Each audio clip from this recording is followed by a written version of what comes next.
হচ্ছে মাননীয় অর্থ সচিবের সাথে তারা নাকি দেখা করবে, এর আগে দেখা করতে পারে। তো অর্থ সচিবের সাথে আমি অ্যাপয়েন্টমেন্ট ঠিক করে ফেললাম যে স্যার বললাম স্যার আপনি একটু ওদের সাথে একটু কথা বলেন, ওদের কি কি বিষয় আছে এগুলো, এই বিষয়গুলো নিয়ে আপনি একটু ইয়ে করেন। এটা আমি আমাদের কমিশনার স্যারের দিয়েও কথা বলেছি। তাহলে তোমরা ওখানে না যাই এখানে গরম করতেছো কেন? আমি বলছি যে তোমাদের তো আলোচনা টেবিলে তোমার যাইতে হবে নাকি? আলোচনা টেবিলে যাইতে গেলে অর্থ সচিব স্যারের সাথে অ্যাপয়েন্টমেন্ট ঠিক করলাম, ওখানে না যা তোমরা ইয়ে করতেছো কেন, গরম করতেছো কেন?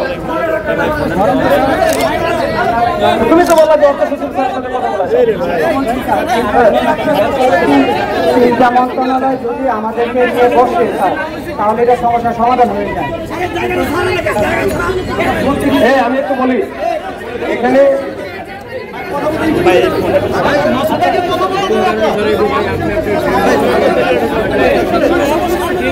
তিনটা মন্ত্রণালয়ের কথা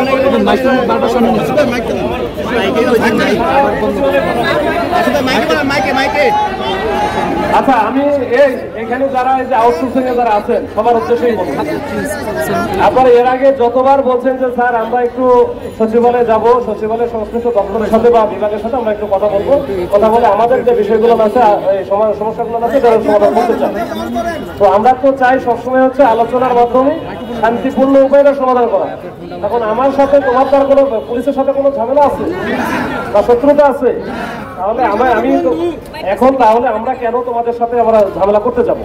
তো ওই জন্য এরা ইতিপূর্বে যতবারই বলেছে ততবারই কিন্তু আমরা সচিবালয় পাঠাইছি না, কথা বলে আসছো। এখন এসে আমরা আজকে বলতেছো যে এরকম আমরা মাস্টার সচিবালয়, তো মাস্টার সচিবালয় কেন?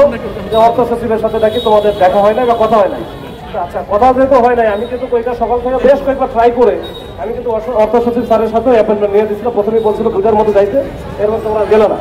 পরে এখন আছে 4টায় বলছে যে 4টার সময় আসো, আমি ওদের সময় দেবো। এর মধ্যে মানে স্যার হচ্ছে একটা মিটিং আছে, তোমরা 4টার সময় চলে যাও, গিয়ে ওইখানে কথা বলো।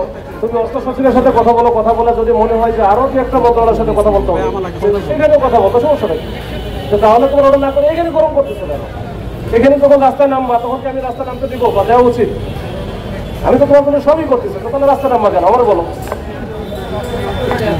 অন্য কোনো উদ্দেশ্য যদি থাকে সেটা ভিন্ন জিনিস, যে আমার তার উদ্দেশ্য আছে অন্য, আমার এইসব তাহলে তোমাদের যে 2জন বা 3জন বা 4জন যাইতে চাও, আমাদের গাড়ি আছে, আমি পাঠাই দিলে তুই গিয়ে কথা বলে আসো। কথা বলে যদি ওইখানে সমাধান না হয়, সমাধান সবই তো হবে তা না। এখানে তো আসলে পলিসি মেকিং এর বিষয়, তোমাদের এক্সাম অনেক বিষয় আছে যেটা হচ্ছে হাই লেভেলের বিষয়।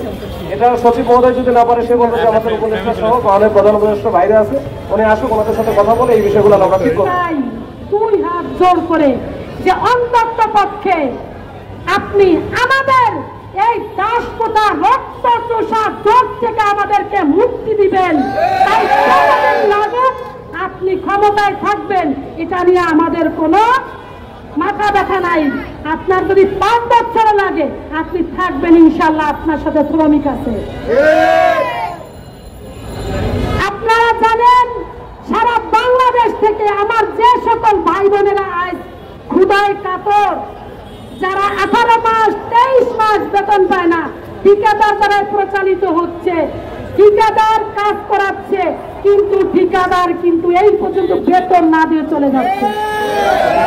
তাদের কান্নাকাটি করার কোনো জায়গা নাই। বাবু ভাই, আমাদের মাসুদ স্যার আসছে, আপনাকে ডাকে। দুনিয়ার মুসলিম